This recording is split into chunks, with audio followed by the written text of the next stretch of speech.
ചെങ്കടലിൽ ചരക്ക് കപ്പലിന് നേരെ വീണ്ടും ഹൂതി വിമതരുടെ മിസൈൽ ആക്രമണം നടന്നിരിക്കുന്നു. ആക്രമണത്തിൽ ഒരു ഇന്ത്യക്കാരനടക്കം 3 കപ്പൽ ജീവനക്കാർ കൊല്ലപ്പെടുകയും ചെയ്തു. 4 പേർക്ക് പരിക്കേറ്റിട്ടുമുണ്ട്. ഇതിൽ 3 പേരുടെ നില ഗുരുതരമാണെന്ന് റിപ്പോർട്ടുകൾ പറയുന്നു. ഗ്രീസിൻ്റെ ഉടമസ്ഥയിലുള്ള ട്രൂ കോൺഫിഡൻസ് എന്ന കപ്പലാണ് ആക്രമിക്കപ്പെട്ടത്. തീ പിടിച്ച കപ്പലിൽ കാര്യമായ നാശനഷ്ടം ഉണ്ടായിട്ടുണ്ട് എന്നാണ് ലഭിക്കുന്ന വിവരങ്ങൾ.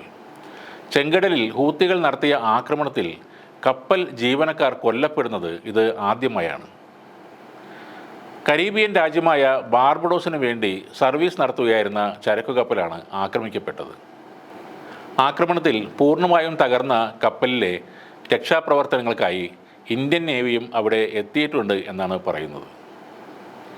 കപ്പലുകൾക്ക് നേരെയുള്ള ആക്രമണം അവസാനിപ്പിക്കണമെന്ന് ലോകരാജ്യങ്ങൾ ഹൂത്തികളോട് ഇപ്പോൾ ആവശ്യപ്പെട്ടിട്ടുണ്ട്.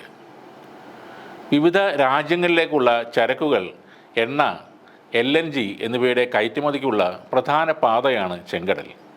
ഹൂതി ആക്രമണത്തെ തുടർന്ന് പല കപ്പലുകളും ഇപ്പോൾ ചെങ്കടൽ വഴിയുള്ള കയറ്റുമതി നിർത്തിവച്ചിരിക്കുകയാണ്. ചെങ്കടലിൽ ഹൂതികൾ നടത്തുന്ന ആക്രമണത്തിന് മറുപടിയായി യമനിലെ ഹൂതി കേന്ദ്രങ്ങളിൽ അമേരിക്ക, ബ്രിട്ടൻ സൈന്യങ്ങളുടെ നേതൃത്വത്തിൽ കനത്ത ആക്രമണവും ഉണ്ടായിരുന്നു. 13 ഇടങ്ങളിലായി 36 ഹൂതി കേന്ദ്രങ്ങളിലാണ് കഴിഞ്ഞ ആഴ്ചകളിൽ ആക്രമണമുണ്ടായത്. ചെങ്കടൽ ആക്രമണങ്ങൾക്കായി ഉപയോഗിക്കുന്ന ആയുധങ്ങൾ സംഭരിച്ചിരുന്ന കേന്ദ്രങ്ങൾ, മിസൈൽ സംവിധാനങ്ങൾ, ലോഞ്ചറുകൾ എന്നിവയ്ക്ക് നേരെയായിരുന്നു അമേരിക്കയും ബ്രിട്ടനും ആക്രമണം നടത്തിയത്.